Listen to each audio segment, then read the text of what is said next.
was a sailing boat champion. He patented some inventions that would make it rain. He brought fruit and vegetable from Japan and other parts of the world to help the agriculture, and he showed them how to make the use of their land. He did so much for the farmers out there. You know, they revered him so much. So even there must have been about 20 military coups in Thailand, but no one could touch the king. You know, they wouldn't even dare get involved with taking the king on, and he would stay out of it as well. You know, so I mean. Thailand, obviously, for you, obviously changed your life because, you know, as you say, you know, you were in the UK, you were in Ireland, obviously making that move to Thailand, going there for a couple of weeks, ended up staying there for 10 years. Did you meet your wife there, or? Yeah. Well, see what happened after the first 2 weeks. I was in the cab.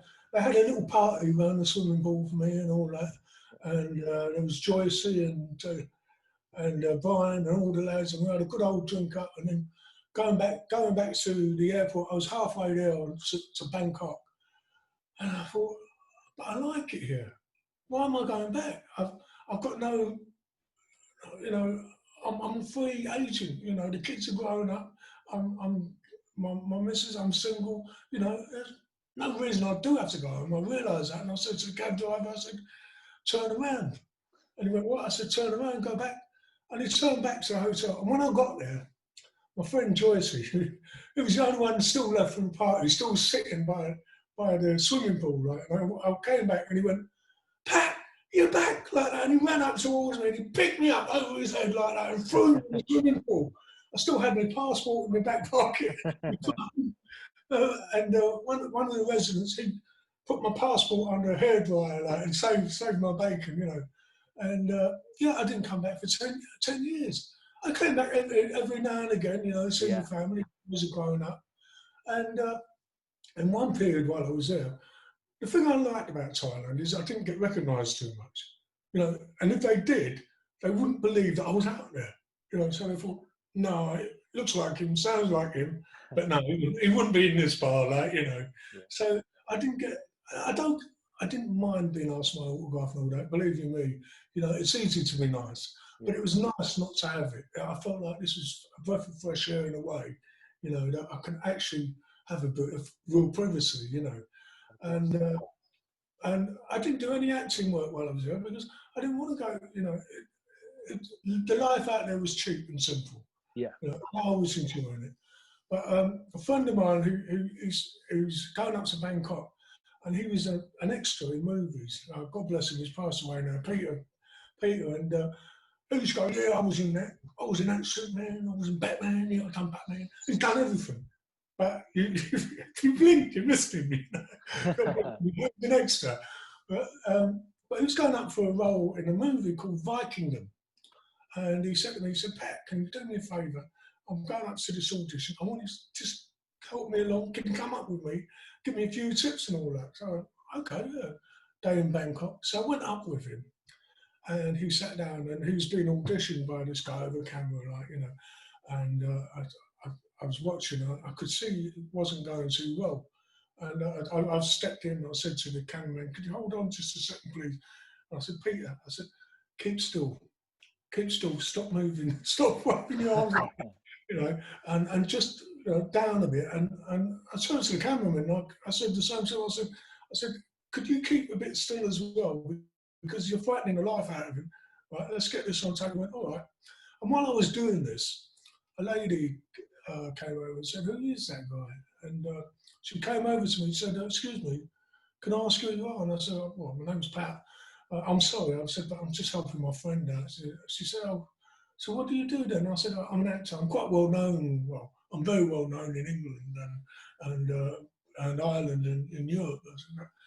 And she said, oh. She said, would you mind reading the script? And I got this role in the movie. It was on the main line. Right place, right time. Yeah, Dominic Purcell played the lead role. And it was sort of Hollywood money, but it was filmed in Malaysia. Yeah.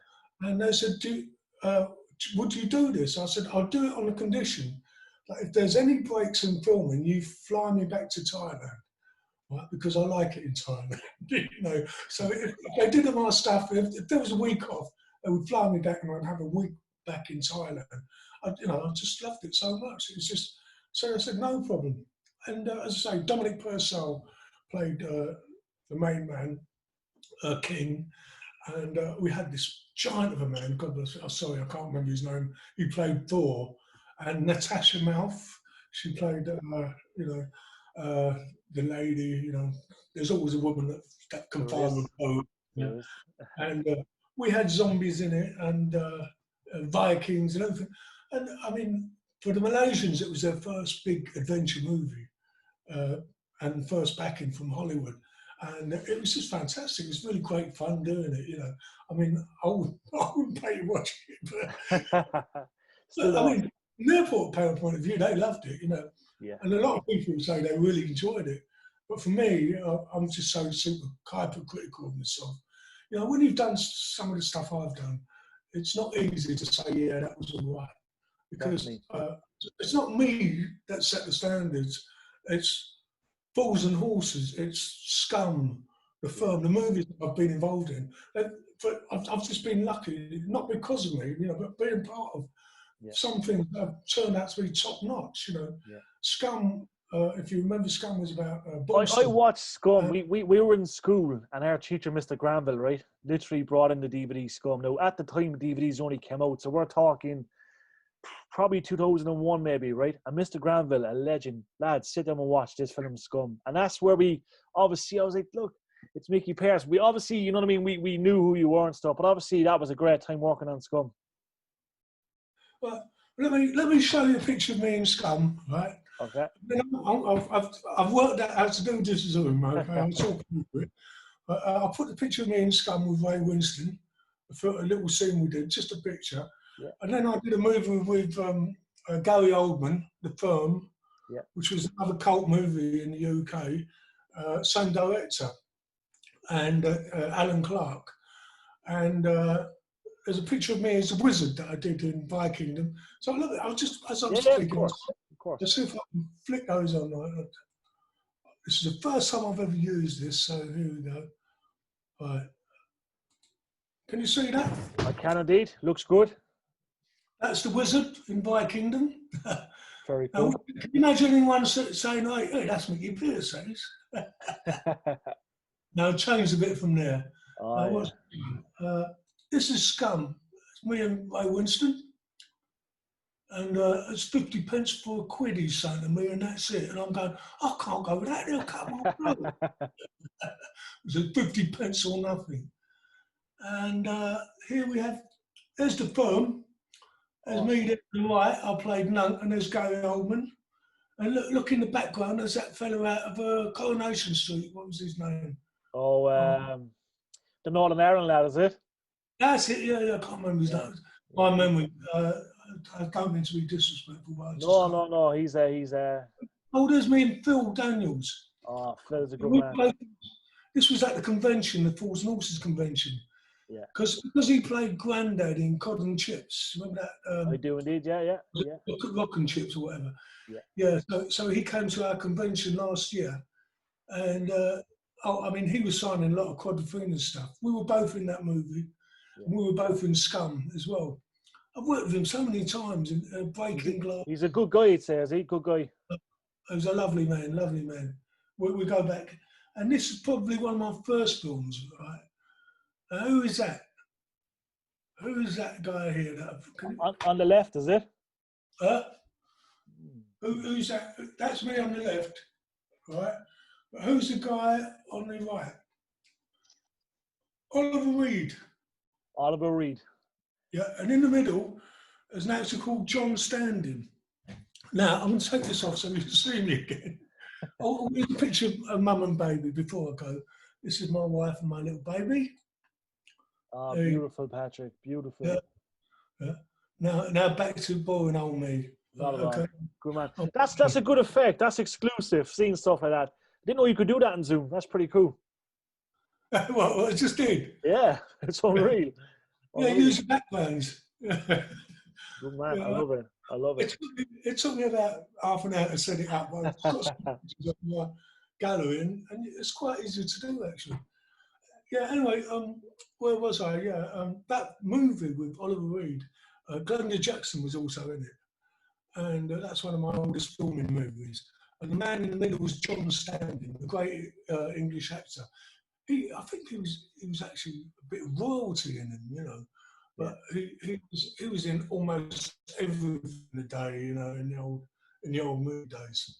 But the thing about Scum was when we made Scum, the British film industry was on its arse. It was doing absolutely nothing. And when we did it with a lot of conviction. Yeah. It was first done as a play for today for the BBC, and it was banned by Mary Whitehouse. So we had to do another version.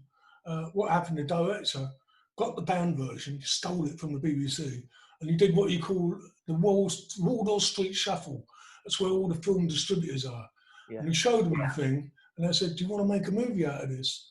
And these American guys said, yeah, we'll do it. So we made a movie out of it.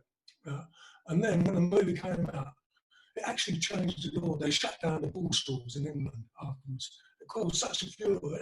It actually did what it was meant to do. It changed the law. You know, the ball store system was like, you know, archaic, and it was cruel. You know, and so we showed what it was really like. You know, so. Except my speaker's not working.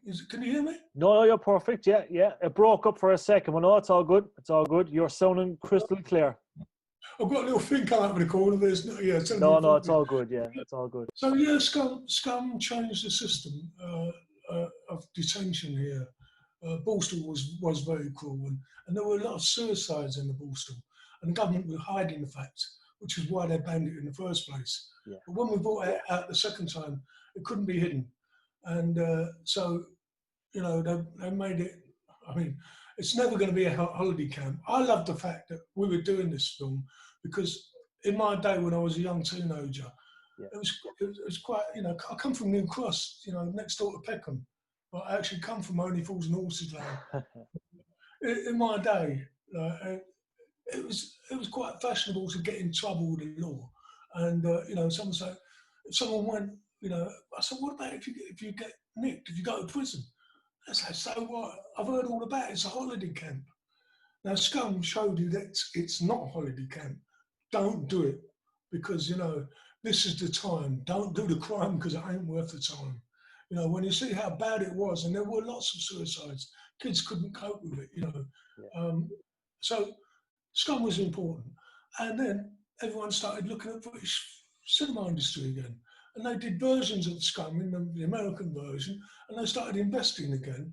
And all of a sudden, the British cinema industry, and boom, and we did Quadrophenia and Breaking Glass and all sorts of stuff, you know, and the firm. So, that's. That was the Scum days. Like, I always remember Mr. Gravel. He brought in the DVD. I don't know where he got it from, and he showed us that film. So that was a magic moment with a teacher. But no, it's as you say, it's one of the most iconic, I suppose, kind of films from them days. You know, it's gritty. Do you know what I mean? I remember watching it and saying, "Holy shit!" Like, you know what I mean? It was mind blowing.